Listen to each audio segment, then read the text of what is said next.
$10,000 sitting safely in your savings account isn't just sitting there. It's quietly losing value. While you sleep, inflation is carrying out an invisible theft, reducing your purchasing power and turning your hard-earned cash into a shrinking asset. The money may still say $10,000 on your bank statement, but every year it can buy less. And if you keep that cash sitting idle for years, you may not be protecting your wealth, you may be slowly allowing inflation to destroy it.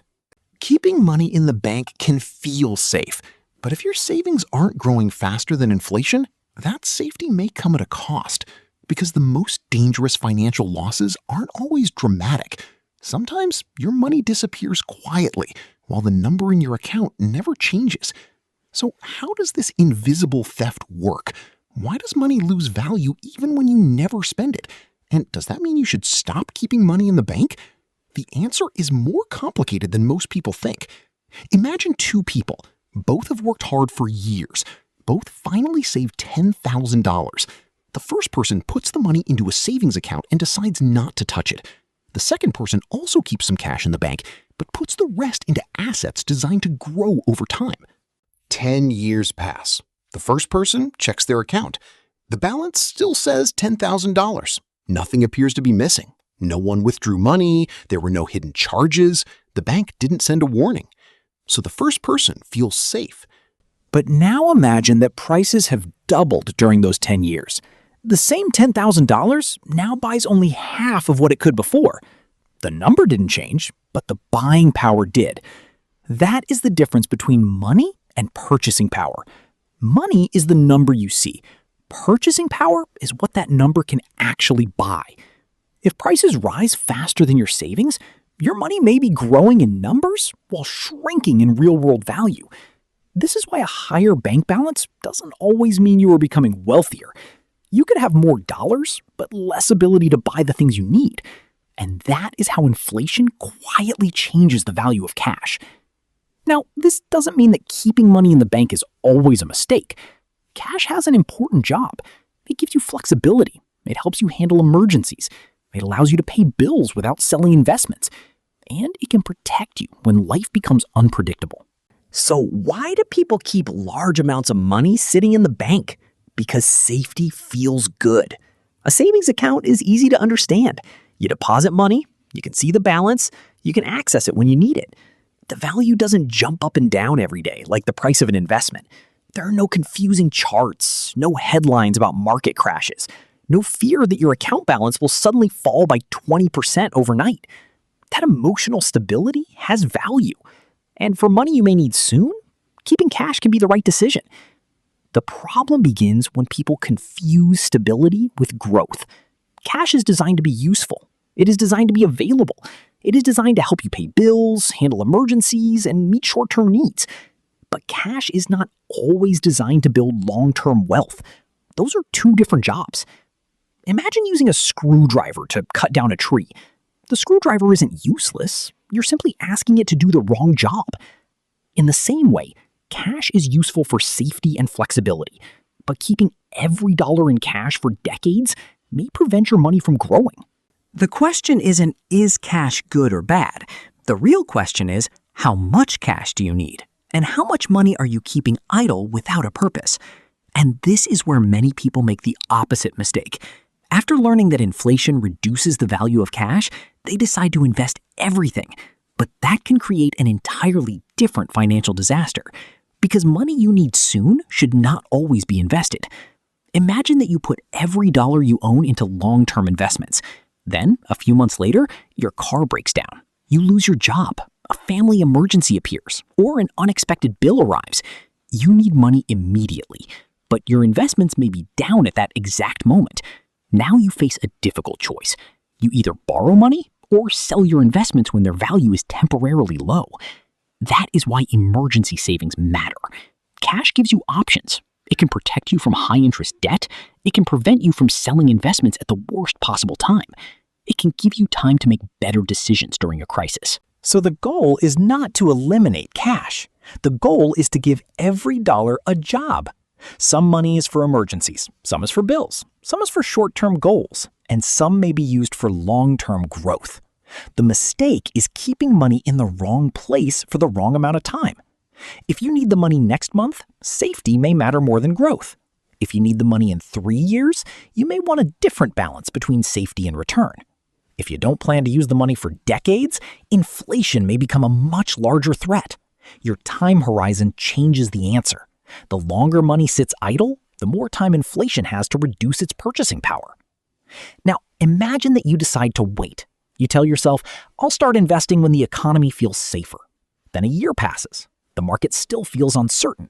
The news is still negative. Prices are still changing. So you wait another year. Then another. Eventually, 5 years pass, and your money has spent all that time sitting on the sidelines. This is the hidden cost of waiting. People often focus on what they might lose by investing, but they rarely calculate what they may lose by never starting. Every year you delay, you may lose another year of potential growth. And long-term investing has something powerful that waiting cannot provide: time. Time allows growth to build on previous growth. This is often called compounding. Imagine earning a return on your original money, then earning returns on the growth you already received. Over time, the process can become more powerful. But compounding needs 2 things: money and time. You can add more money later, but you cannot recover the years you already allowed to pass. That doesn't mean you should rush into risky investments. It means that waiting forever is also a financial decision. Doing nothing has consequences. Keeping money idle is not always neutral. Sometimes it is a choice to accept the gradual loss of purchasing power. But there is another problem. Even people who understand inflation can still lose money because they chase the wrong solution. And one of the most dangerous words in personal finance is guaranteed. Once people realize their savings may not be keeping up with inflation, they start searching for faster returns. They see advertisements promising easy income. They hear stories about people doubling their money. They watch someone online claim that a certain investment is guaranteed. And suddenly, the fear of losing purchasing power becomes the fear of missing out. That fear can push people into decisions they don't understand. They may invest money they cannot afford to lose. They may borrow money to chase returns. They may follow strangers without researching the risks. And sometimes, they lose far more than inflation would have taken from them. This is why protecting your money is not simply about finding the highest possible return. It is about balancing growth, risk, time, and liquidity. Higher potential returns often come with greater uncertainty. Lower risk assets may provide more stability, but may not grow as quickly. There is no investment that is perfect for everyone. Your income matters, your goals matter, your time horizon matters, your ability to handle risk matters, and the money you may need soon should usually be treated differently from money intended for the distant future. The goal is not to chase every opportunity. The goal is to build a plan you can understand and follow. So, what should someone actually do with $10,000? There is no universal answer, but you can ask a few important questions. First, do you have an emergency fund? If you lost your income tomorrow, how long could you pay your essential expenses? 1 month? 3 months? 6 months? The answer depends on your situation. Someone with stable income and low expenses may need a different emergency fund than someone with irregular income or many financial responsibilities. Second, do you have high interest debt? If you are paying a very high interest rate on debt, paying it down may provide a more reliable benefit than taking additional investment risk. Third, when will you need the money? Money needed soon may belong in safer, more accessible places. Money intended for the distant future may have more time to handle market fluctuations. Fourth, how much risk can you emotionally handle? Imagine your investment falls by 30%. Would you stay calm? Would you continue investing? Or would you panic and sell? Your emotional response matters because the best plan is useless if you abandon it during a downturn. A simpler strategy that you can follow consistently may be better than a complicated strategy you abandon when things become difficult. Finally, are you investing for a clear reason, or are you simply afraid of missing out? A goal gives your money direction. Without a goal, you may end up chasing whatever seems exciting at the moment. And now we reach the biggest misconception of all. People believe that becoming financially secure requires finding the perfect investment. But the truth may be much simpler.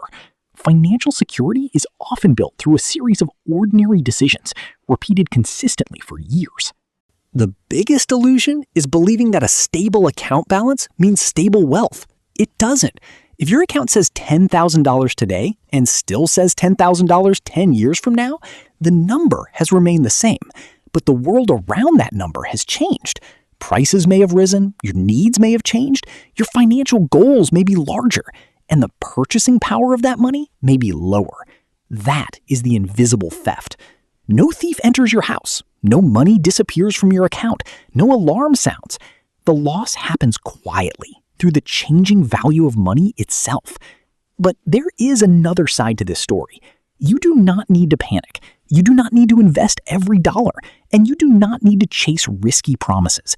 You simply need to understand the job each part of your money is performing. Cash can provide safety. Savings can provide liquidity. Investments may provide long-term growth. The goal is not to choose one and reject the others. The goal is to create a balance that protects you today without sacrificing your future. That $10,000 in your bank account may look safe, and some of it may need to stay there. But safety is not only about preventing your balance from falling. Real financial safety also means protecting your future purchasing power. It means preparing for emergencies, avoiding unnecessary debt, understanding inflation, and giving long-term money a chance to grow. Because the greatest financial danger is not always losing money overnight. Sometimes it is watching your money slowly lose value while believing nothing is happening. The number in your account may stay the same, but what that number can buy may quietly disappear. So don't ask only how much money do I have. Ask, what is my money doing for me? Is it protecting me? Is it helping me reach a goal? Is it growing? Or is it sitting idle, slowly losing its power? Because money that has no purpose can become money that loses its future. And the first step toward protecting your wealth is learning to see the invisible theft.